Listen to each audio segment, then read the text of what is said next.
Hello, my dear students of 10th standard. Once again, welcome back to my YouTube video lecture of Social Science History, chapter number 6 of 10th standard English medium. Chapter number 6, as you can see over here, Places of Indian Cultural Heritage, which is an ongoing chapter actually. So, you might have seen some videos. You might have attended a Zoom lecture also for the same. Okay और इस बार क्योंकि वापस हमें video lecture record करना है, that's why I am going to cover the last topic of this chapter. Okay, जो topic मैंने लिखा है places of cultural heritage of Gujarat. Okay, उसको पूरा टॉपिक इसी लेक्चर में मैं कवर करने का कोशिश करूंगा. हालांकि इसकी थोड़ी बहुत चर्चा हम ऑलरेडी कर चुके हैं, बट स्टिल वो अधूरा इंफॉर्मेशन था. That is the reason why I am going to recover that whole topic in this lecture now. ठीक है, टॉपिक हमारा शुरू हो रहा है पेज नंबर 47 पे. तो आपको टेक्स्ट बुक अपने हाथ में रखना है और पेंसिल भी हाथ में रखना है, ताकि जरूरत पड़े तो मैं अंडरलाइन करने के लिए आपको बोल सकता हूँ. Gujarat has the foremost place in the field of sculpture and architecture. ये दोनों जो स्किल्स है, स्कल्पचर और आर्किटेक्चर, उसमें गुजरात भी बहुत फेमस है पहले के जमाने से. ठीक है, many beautiful architectural sites can be seen here. For example, कौन कौन सी आर्किटेक्चरल साइट्स यहाँ पे गुजरात में देखने को मिलती है जो कि पुराने जमाने से बिलोंग करती है. एग्जाम्पल्स है केव आर्किटेक्चर, टेम्पल्स, फोर्ट्स, वाव जो कि एक गुजराती वर्ड है और उसको इंग्लिश में स्टेपवेल्स कहते हैं, आर्च एटसेट्रा. आर्ट यानी कि एक सी शेप का एक बहुत ही डेकोरेटिव गेट बनाया जाता है. किसी भी बिल्डिंग का जो गेट बनाया जाता है उसको डेकोरेटिव शेप दिया जाता है गेट पे. ठीक है, इससे बिल्डिंग जो है वो ज्यादा अट्रैक्टिव लगता है, उसको आर्ट बोलते हैं. So now let us know about the places of cultural heritage of Gujarat, जिसमें सबसे पहला है धोलावीरा एंड लोथल. एक्चुअली ये धोलावीरा एंड लोथल जो है वो दोनों टाउन्स के नाम है. फिलहाल ये टाउन्स आज भी है इन गुजरात में, लेकिन पुराने जमाने में उनकी जो इम्पोर्टेंस है वो ज्यादा थी. आज के मुकाबले पुराने जमाने में वो इम्पोर्टेंस ज्यादा थी, क्योंकि उस जमाने का जो कल्चर है वो वहां से डेवलप करने की शुरुआत हुआ. ठीक है, and that is the reason why in the olden times Lothal and Dholavira both were regarded as one of the foremost cities और towns of the ancient Indian cultural heritage. So, Dholavira and Lothal were the cities of the Indus Valley civilization. जो culture develop हुआ था जिसकी मैं बात कर रहा हूँ वो है इंडस वैली सिविलाइजेशन. ठीक है, वो डेवलप हुआ था यहाँ से, यानी यहाँ से शुरुआत हुई थी ये दोनों शहरों से. Dholavira is situated in Khadir Bet in Bhachau taluka in Kutch district. आपको ये अंडरलाइन करना है, ठीक है, कि कहाँ पे एग्जैक्टली है धोलावीरा. तो एक्चुअली खदीरबेट भचाऊ तालुका आपको याद रखना है खास करके, जो कि कच्छ डिस्ट्रिक्ट में पड़ता है, वहां पे है धोलावीरा. यानी यहाँ से काफी अच्छा खासा दूर है. Dholavira is known for its ideal town planning, whereas Harappan culture was renowned as a centre of trade and commerce. दो टाइप के कल्चर की यहाँ पे बात की गई है. दो टाइप की इंफॉर्मेशन हमें इस सेंटेंस में मिल रही है कि धोलावीरा जो है वो टाउन प्लानिंग में फेमस था, जबकि हड़प्पन कल्चर जो था, खुद हड़प्पन कल्चर जो उस वक्त चल रहा था वो ट्रेड और कॉमर्स के लिए ज्यादा फेमस था. ज्यादा करके लोग जो है ट्रेडिंग और कॉमर्स में बहुत आगे थे. आज की तरह का वो सिस्टम नहीं था. लाइक एग्रीकल्चर और व्यापार, कहने का मतलब क्या है कि एग्रीकल्चर और व्यापार ही लोग किया करते थे उस वक्त. ऐसा नहीं कि आज के जमाने में हम देखते हैं फैक्ट्रीज, इंडस्ट्रीज, जॉब्स वगैरह, ऐसा नहीं था उस वक्त. ओके, और बहुत पुराने कल्चर की हम यहाँ पे बात कर रहे हैं. 5000 years ago from today, bead making factories and ornament making shell were found out from Dholavira. उसके जो रिमेन्स हमें मिले हैं खुदाई के दौरान, यानी कि एक्सकेवेशन वर्क कहते हैं, जमीन से हमें जमीन के नीचे से जो अवशेष मिलते हैं, ठीक है, उससे ये साबित हुआ है कि लाइक 5000 साल पहले इसी एरिया में जो बीड मेकिंग फैक्ट्रीज, ठीक है, बीज तो हालांकि हमें नेचुरली मिलता है, जो सी क्रीचर्स होते हैं, समंदर का पानी जो होता है उसमें से हमें समंदर के जो मोती, जिसको हम बोलते हैं कीमती मोती होते हैं, और वो हमें समंदर में से मिलता है, ठीक है। लेकिन उसको अच्छी तरह से पॉलिश करना, शेप करना, उसको डेकोरेटिव बनाना, कटिंग वगैरह करना उसका, ओके, कटिंग फाइलिंग वगैरह करना, ये वो सब करने के लिए जो फैक्ट्रीज थी उस जमाने में भी थी 5000 साल पहले। एंड ऑर्नामेंट, उसमें से ऑर्नामेंट्स बनाए जाते थे। आपको पता ही होगा कि वो पुराने जमाने के कल्चर जो है वहाँ उस वक्त के सारे सभी लोग, खास करके वो लोग जो रॉयल फैमिली से बिलोंग करते हैं, या तो वो लोग जो कि आर्थिक रूप से संपन्न थे, वैसे लोगों को ऑर्नामेंट्स पहनने का बहुत ही शौक था। सिर्फ लेडीज की बात नहीं कर रहे हैं हम यहाँ पे, इवन मेल्स की भी बात की जा सकती है कि उनको ऑर्नामेंट्स पहनने का काफी शौक था। And that's why such factories were prominent. एक सबसे बढ़िया बिजनेसेस में से ये एक माना जाता था, ऑर्नामेंट्स बनाना, बीड मेकिंग बिजनेस वगैरह जो है, इसलिए ऐसी फैक्ट्रीज वहां पे थी। धोलावीरा की हम यहाँ पे बात कर रहे हैं। उसके बाद आता है Lothal. Lothal is situated near Ahmedabad Bhavnagar Highway. Is an architectural place which was a main center of trade and commerce and facilitated port of Harappan culture in the ancient time. अब लोथल की जब है हम यहाँ पे बात कर रहे हैं तो वो कंपैरेटिवली नजदीक है। अहमदाबाद से भावनगर जाते वक्त बीच में आता है। गांव है एक्चुअली वो एक, लेकिन आर्किटेक्चरल पॉइंट ऑफ व्यू से देखा जाए तो काफी इंपॉर्टेंट प्लेस है ये। किसी हिस्टोरियन को कुछ स्टडी वर्क करना है उस समय के अवशेषों के बारे में, तो अवशेष अभी भी पड़े हैं, ठीक है। तो उस वक्त वो ट्रेड और कॉमर्स का बहुत ही जाना माना सिटी माना जाता था हड़प्पन सिविलाइजेशन के दौरान, और ये सब रिसर्च करके भी मालूम पड़ा है, okay. So Lothal is also important in that sense. उसके बाद आता है जूनागढ़। जूनागढ़ एक बहुत ही फेमस सिटी है सौराष्ट्र डिस्ट्रिक्ट का। काफी लोग गए होंगे वहां पे, आई एम श्योर, और वहां पे काफी सारे हिस्टोरिकल मॉन्यूमेंट्स हैं। आजकल तो आप न्यूज़पेपर में भी पढ़ रहे होंगे कि जैसे गिरनार माउंटेन है, काफी ऊंचा माउंटेन है, 9,999 स्टेप्स हैं उसके, 10,000 में से एक ही कम। तो वहां पे फिलहाल गवर्नमेंट ने एक रोपवे तैयार किया है, तो सभी लोग तो वहां पे ऊपर स्टेप्स चढ़ के नहीं जा सकते, तो जिसको जाना है और वो स्टेप्स नहीं चढ़ सकते तो रोपवे में बैठ के जा सकता है। तो उसका नाम बार बार आता है, ठीक है। तो रिसेंटली वो बनाया गया है, इम्प्लीमेंट भी किया गया है। Recently the kind of charges for using that ropeway services, okay, have also come up in the newspapers. They have also been revised after the first implementation. तो जूनागढ़ में अगर हम जाएंगे, ये खुद तो एक हिस्टोरिकल प्लेस है ही गिरनार, लेकिन उसके अलावा काफी सारे दूसरे हिस्टोरिकल मॉन्यूमेंट्स भी हैं। हम जानेंगे कौन कौन से हैं।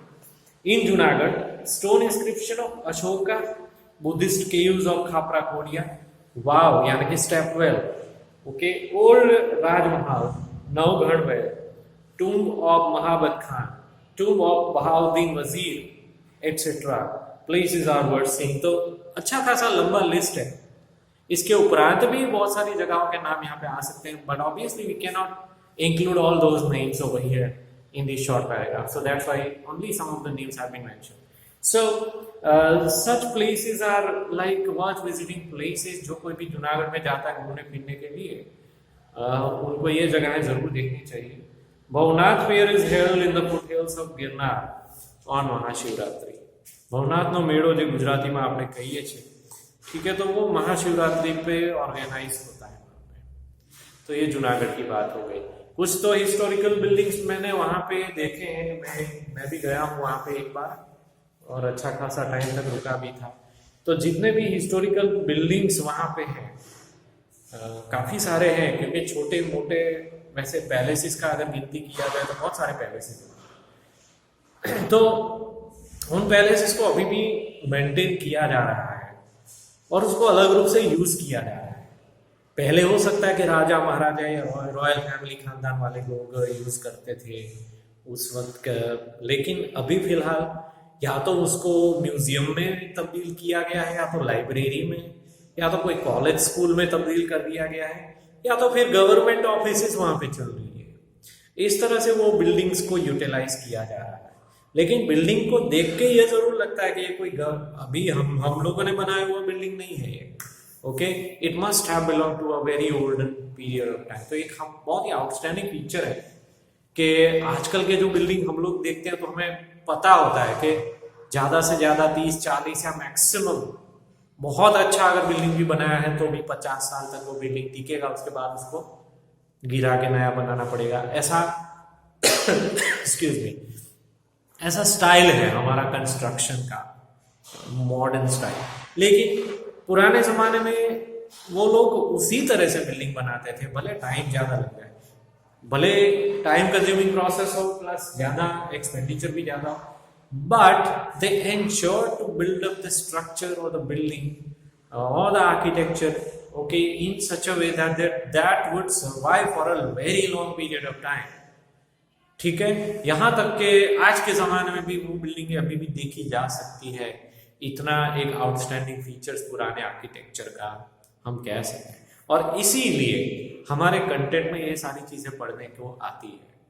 ओके, आर्किटेक्ट में ये चीज बहुत इंपॉर्टेंट मायने रखती है कि like in case if you are constructing a building और any architecture by investing a lot of money, lot of time, lot of human labor also, then you have to ensure that it should last for as long as it can। ठीक है, जितना हो सके उतना ज्यादा उसका life होना चाहिए। फिर अगर आप 20, 25, 30 सालों के लिए कोई अगर बिल्डिंग बना रहे हो तो I think it is a waste of effort. अगर हम पुराने जमाने के आर्किटेक्चर की बात कर रही है तो इंडिया में काफी हिस्टोरिकल मॉन्यूमेंट देखने को मिलते हैं, वो बात सही। By the same time the same thing can be observed in foreign countries also. ठीक है, मैं इंग्लैंड में था तो मैंने काफी सारे ऐसे हिस्टोरिकल बिल्डिंग्स इवन वहां पे भी देखे, लेकिन वहां की खासियत ये है कि इवन जो कॉमन पीपल के लिए जो मकान बनाए जाते हैं, मकान बनाए जाते थे उस वक्त, ठीक है, वो भी इस तरह से बनाए जाते थे कि वैसे मकान इवन आज भी वही मकान आज भी देखे जा सकते हैं। हाँ, थोड़ा सा अंदर रिपेयरिंग वर्क पीरियोडिकली करवाना पड़ता है, बट कहने का मतलब यही है कि कुछ मकान तो ऐसे भी हैं जहाँ पे गेट पे उसके कंस्ट्रक्शन का ईयर भी लिखा गया। For example, constructed in the year 1731 by so and so person. किसने बनवाया वो मकान, किसने बनवाया था 1731 में, ठीक है, तो वो साल का तो हमें पता चलता ही, लेकिन उस वक्त किसने बनवाया था उसका भी हमें आइडिया चलता है। सबसे बड़ी बात तो ये है कि उसकी दीवारें, उसका कंस्ट्रक्शन वगैरह हम देखेंगे तो वही है जो उस वक्त बनाई गई थी। इन case if you calculate the number of years that it is obviously almost 300 years. ठीक है, लेकिन फिर भी उसका कंस्ट्रक्शन बिल्कुल वैसे का वैसा। सो that used to be the architectural achievement of the olden times, not only at the level of India लेकिन वर्ल्ड लेवल पे भी यही खासियत देखने को मिलती है। ठीक है, और इसी खासियत को एक्चुअली हमें अडॉप्ट कर लेना चाहिए और उसी चीज को हमें कैरी फॉरवर्ड करना चाहिए। अब आगे देखते हैं अहमदाबाद। अहमदाबाद तो ऑब्वियसली हम उससे बहुत ही परिचित हैं, लेकिन साथ में मैं आपको ये भी बताना चाहूंगा कि उसकी काफी सारे हिस्टोरिकल मॉन्यूमेंट्स ऐसे हैं जिससे हम परिचित नहीं है। हाँ, सिर्फ नाम सुने होंगे, लेकिन वहां पे पर्सनली विजिट नहीं किया होगा। तो जब भी टाइम मिले तो उसको विजिट करना चाहिए। यहाँ पे नाम दिए गए हैं। Ahmedabad could be known as the historical city. कौन कौन से नाम आ रहे हैं? तो फोर्ट ऑफ भद्र, Jama Masjid. Just a minute, I will be back with you in a moment.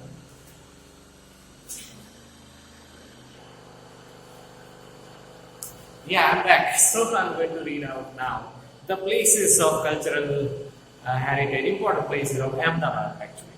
तो अहमदाबाद में जो सारी जगह है वो है भद्र, एक्चुअली फोर्ट ऑफ भद्र। ठीक है, तो भद्र का जो एक किला है वहां पे बनाया गया है। लाल दरवाजा करके एरिया है अहमदाबाद का, वहां पे ये है भद्र का किला।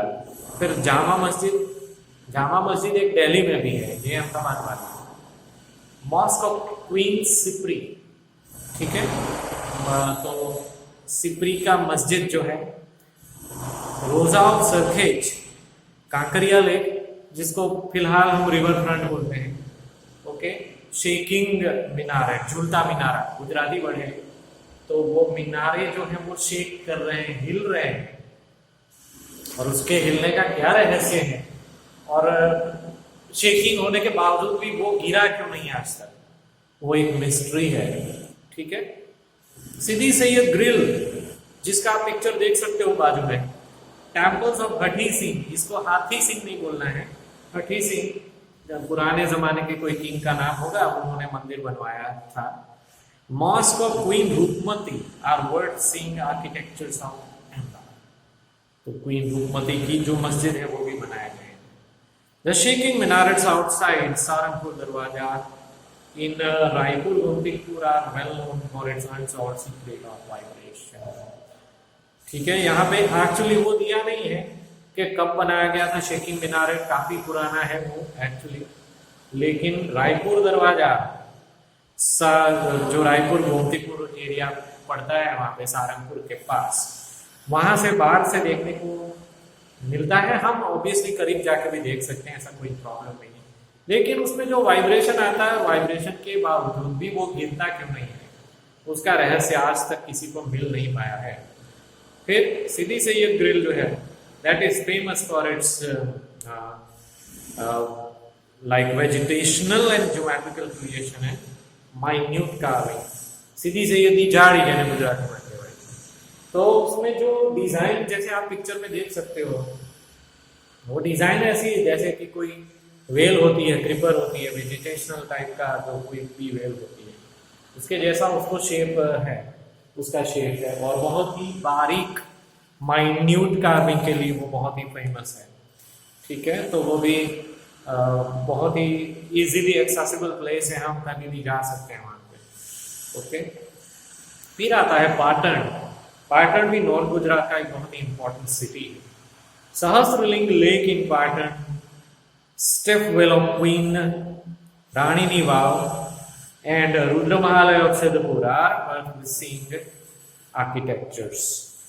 पाटन के ये 3 मेन जगहें हैं, ठीक है, जिसमें से एक का तो यहाँ पे पिक्चर भी दिया गया है, अच्छा खासा बड़ा सा पिक्चर है, स्टेपवेल ऑफ क्वीन यानी कि रानी वाव, ठीक है। बेसिकली ये एक कुआं है, लेकिन आप देख सकते हो पिक्चर में स्टेपवेल कितना भव्य तरीके से वो बनाया गया है। हालांकि राजाओं का पर्पज ये रहता था पुराने जमाने में कि पब्लिक को पानी मिलने में आसानी रहे, ठीक है, इसलिए वो जमीन के अंदर, आप ये भी देख सकते हो इस पिक्चर में कि ग्राउंड लेवल जो है उसके नीचे बनाया गया है ये सब, बहुत बड़ा सा, बहुत बड़े एरिया में गड्ढा खोद कर, ठीक है। ये कंस्ट्रक्शन नीचे कुछ इस तरह से किया गया है कि जब भी क्राइसिस होता है पानी का, तो पानी जो है आसानी से यहाँ पे मिल सकता है, ठीक है। सो ये है the ruins of Rudra Mahalaya in Siddhpur suggest the grandeur of palace which is situated 26 kilometers away from Patan. Rudra Mahalay basically, in case if you can go over there, then you should bear in your mind कि पाटन से 26 kilometre दूर है। तो obviously Patan भी उस जमाने में main city माना जाता था गुजरात का। उस वक्त जो राजा महाराजा वगैरह थे गुजरात के, जो प्रसिद्ध राजाओं के अगर नाम लेना है तो हम भीमदेव, फिर सिद्धराज जय सिंह, वो राजाओं की ये राजधानी हुआ करती थी पाटन। अहमदाबाद जो है वो मेन सिटी नहीं हुआ करता था, जो गुजराती राजा थे उनकी मेन राजधानी जो है उन्होंने पाटन को बनाया, इसलिए पाटन इतना फेमस है। फिर पिक्चर के नीचे का paragraph, Udayamati queen of Bhimdev one built vav stepwell to cater the need of to her subjects which is known as stepwell of queen, ठीक है। रानी ની વાવ આને કહેવાય છે, उसका रीजन यही है कि वो रानी ने बनवाया था। रानी અને कौन सी? उदयमती, जो कि भीमदेव वन की क्वीन थी, भीमदेव तो लाइक उनकी डेथ हो गई थी, उसके बाद ये रानी जो है वो रूल कर रही थी, उदयमती, और उन्होंने अपने शासन के दौरान अपनी प्रजा का भला सोचते हुए उनको पानी ठीक ठाक ढंग से मिल पाए, क्योंकि आज के जैसी व्यवस्था नहीं थी पानी प्राप्त करने के लिए पुराने जमाने में, इसलिए वो सोचते हुए उन्होंने रानी की वाव ऐसा करके बनवाया था। UNESCO included this vav as a world heritage monument in 2014, यानी कि आज से 6 साल पहले ही इसको एज अ वर्ल्ड मॉन्यूमेंट स्थान दिया गया है यूनेस्को के द्वारा। This wow indicates the beautiful arrangement of water harvesting for public usage in ancient time. Okay, water harvesting करना यानी कि जो कुदरती रूप से हमें पानी मिलता है उसको हमारे उपयोग के लिए इकट्ठा करना, that is known as water harvesting. तो पब्लिक को वाटर हार्वेस्टिंग का नॉलेज पहले से ही था, तो इस तरह से वाव बनाने से वाटर हार्वेस्टिंग इफेक्टिवली हो सकता है। और अगर पानी का कभी कमी हो गया, बारिश कम हो गई या नहीं हुई, ऐसे क्राइसिस अगर होते हैं तो एटलीस्ट ये वाव या ऐसे कुओं में से पानी जरूर मिल सकता है और बेसिक नीड्स को हम फुलफिल कर सकते हैं। फिर ऐसे ही Siddharaj Jaysinh build lake name Sahastralinga lake in 1140 AD। ये पूरा पैराग्राफ जो है छोटा सा 4 लाइनों का, वो आपको ब्रैकेट कर देना चाहिए क्योंकि बहुत सारी इंफॉर्मेशन है। रानी ने वाव कौन बनाई थी, फिर सिद्धराज जयसिंह ने क्या बनवाया था, तो फिर ऐसे भी हो सकता है कि सहस्त्रलिंग किसने बनवाया था, कब बनवाया, सारी इंफॉर्मेशन यहाँ पे है। ठीक है, apart from the fort eight Vadnagar, अब वडनगर का नाम आ रहा है, ऑब्वियसली आप लोग जानते ही हो कि नरेंद्र मोदी जो हमारे ऑनरेबल प्राइम मिनिस्टर है, एग्जिस्टिंग ऑनरेबल प्राइम मिनिस्टर, उनका वतन है, तो वहां पे भी फोर्ट है। ओके, तो वहां पे शर्मिष्ठा लेक एक कीर्ति आर्ट्स वो भी है, सिर्फ फोर्ट की बात नहीं है, वडनगर में फोर्ट के अलावा शर्मिष्ठा लेक और कीर्ति तोरण, जिन्हें गुजराती में कहवाई है जनरली, तो वो कीर्ति आर्ट्स भी है, जिसको जहां तक मुझे पता है, मैंने पर्सनली देखा नहीं है, लेकिन उसको म्यूजियम में तब्दील कर दिया गया है आज को। So these are world seen monuments, arts are created on the 2 erected pillars। ये आर्ट्स जो है वो कीर्ति तोरण की हम यहाँ पे बात कर रहे हैं, वो 2 बड़े बड़े खंभों के बीच में बनाया गया है और एक तरह का एक डेकोरेटिव गेट ही है, जैसे मैंने आपको आगे बताया वैसे ये एक डेकोरेटिव गेट है। और दूर से देखेंगे तो it is creating the shape like बो, जो धनुष होता है उसके जैसा ये शेप है। फिर आता है शामलाजी टेम्पल, ये भी शायद आप में से कुछ लोगों ने देखा होगा। Shamlaji temple situated on banks of Meshwar river, ये एक अंडरलाइन कर देना चाहिए आपको। वहां पे आसपास में जो नदी है सबसे नजदीक वाली वो मेश्वर रिवर है, तो बनाया गया है। So it is also the ancient place of pilgrimage. कब बनाया गया था वो मालूम नहीं है, लेकिन पुराने जमाने का पिलग्रिमेज के लिए, धार्मिक यात्रा करने के लिए बहुत ही महत्वपूर्ण जगह है। This art of architecture is marvellous. Okay, और इंटरेस्टिंग मैप एक दिया गया है 6.1.3 places of national heritage, page number 49 पे वो मैप दिया गया है।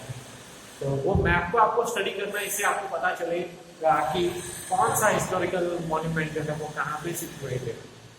अब नेक्स्ट पैराग्राफ वो मैप के नीचे का 49 पेज पर वो मैं पढ़ रहा हूँ। Many stupas and vihar were built in Gujarat during Kshatrap period. Kshatrap dynasty एक ऐसा राजाओं की डायनेस्टी थी जो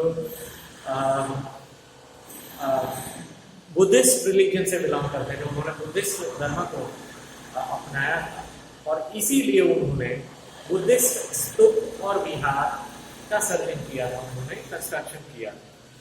okay, the remains of Buddhist stupas were found from bore Devi of Junagadh district. Junagadh district का जो बोर देवी एरिया गांव है एक्चुअली, तो वहां पे बुद्धिस्ट स्तूप और विहार पाए जा सकते हैं।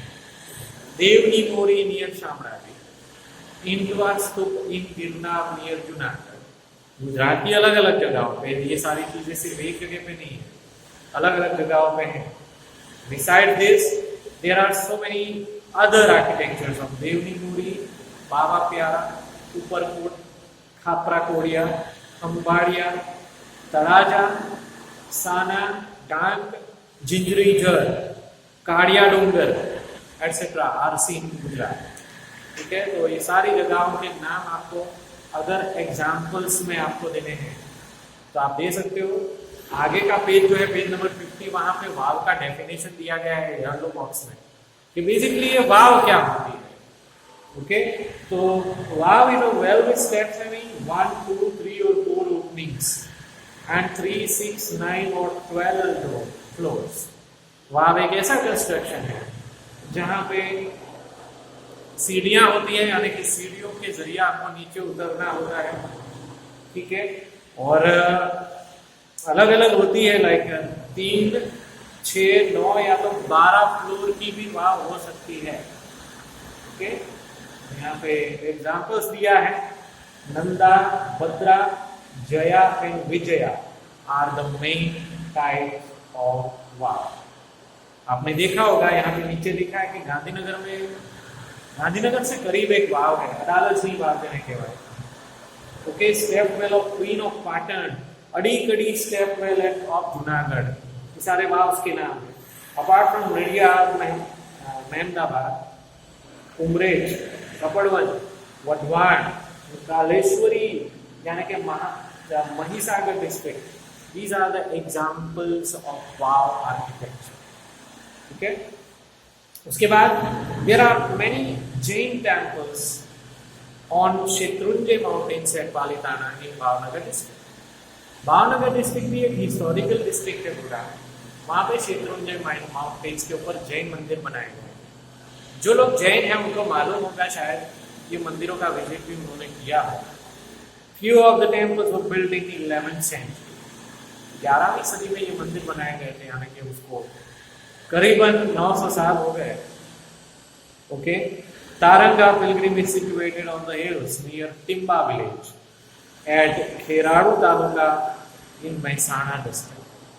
ठीक है, तो तारंगा हिल्स जो है वो महसाणा डिस्ट्रिक्ट में पड़ता है, तो वो भी एक पिलग्रिम यानी कि जो धार्मिक श्रद्धालु लोग हैं वो वहाँ पे विजिट करने के लिए जाते हैं।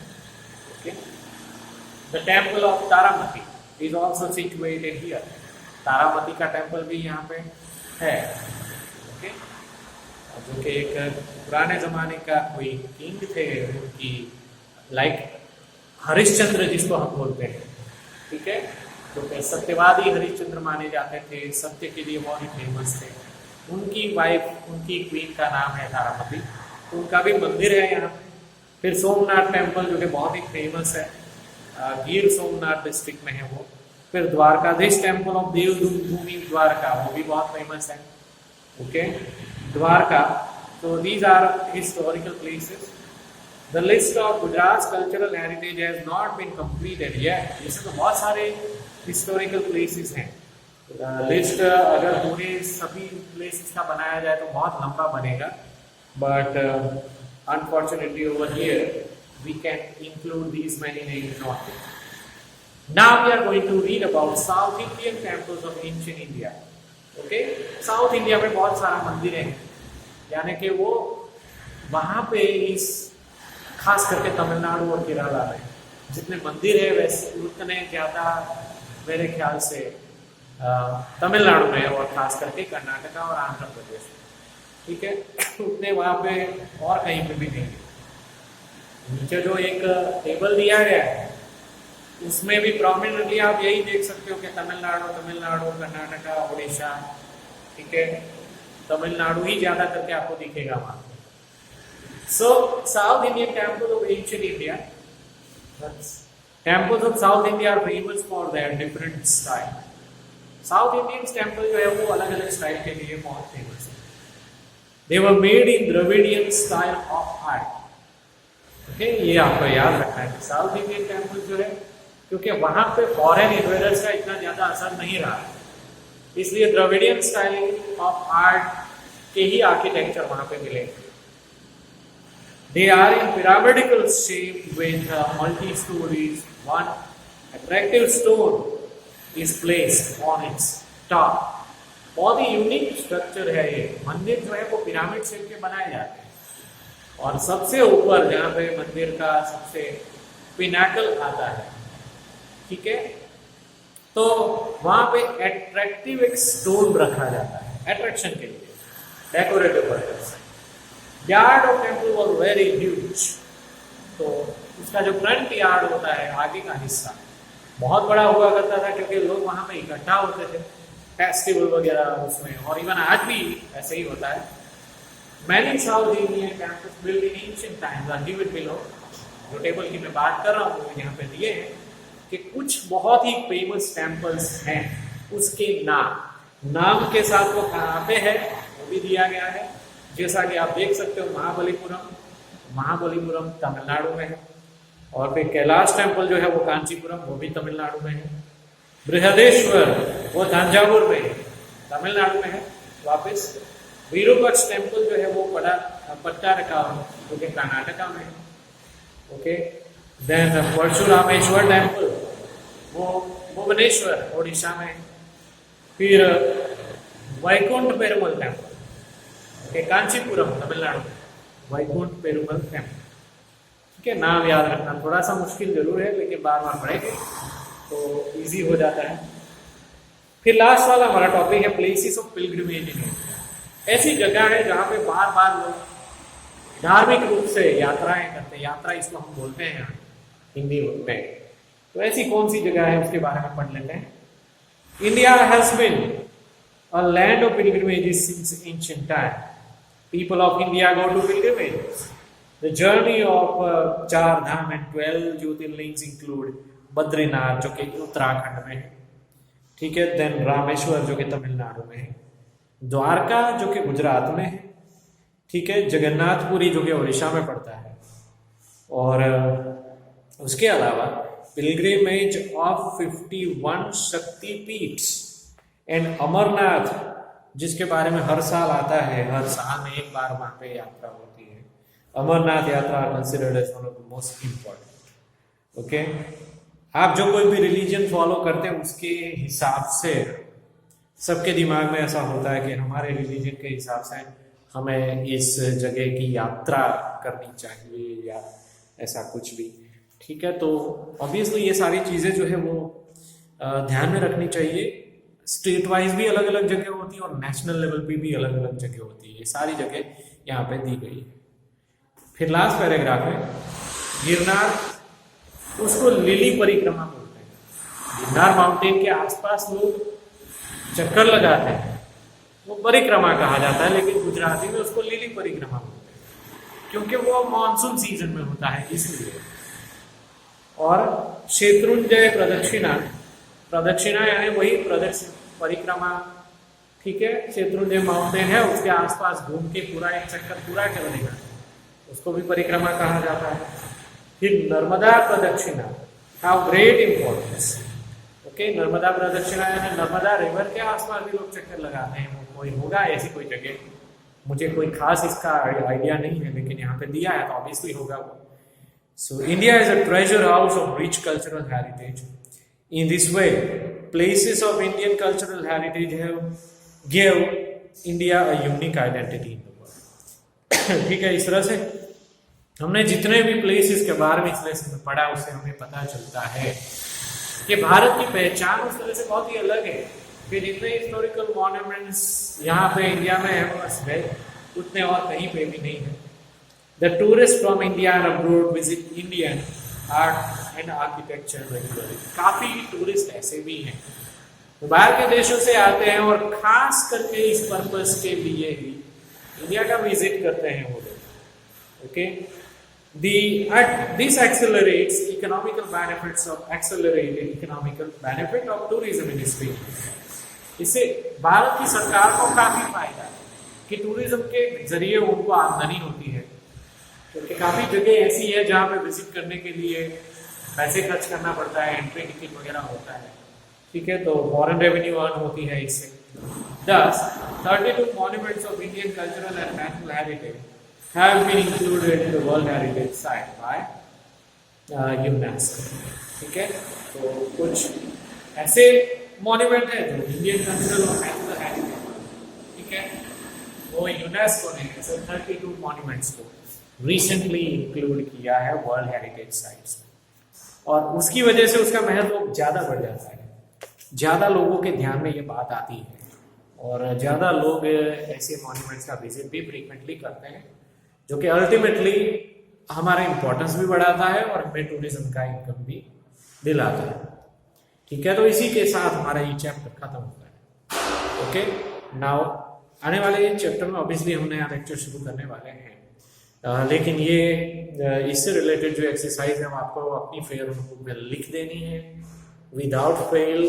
The answers are straightforward. You can find from the textbook also. Otherwise, you can use any of the reference book. Okay? जिसमें से भी आपको आंसर सीधे मिल जाते हैं, इसमें कोई रॉकेट साइंस नहीं है, सीधा पढ़ के आपको याद करना है। Okay? That is all. So, the chapter 6th chapter is finally over. History का सिर्फ एक ही चैप्टर अब रह रहा है, that is 7th chapter. Okay? In the due course of time, that will also be completed. Okay? लेकिन next lecture में हम लोग लेंगे तो वो ऑब्वियसली हिस्ट्री का चैप्टर नहीं होगा, या तो फिर इकोनॉमिक्स या तो ज्योग्राफी का चैप्टर होगा। ओके, सब see you next time in another video lecture. Till then, bye for now.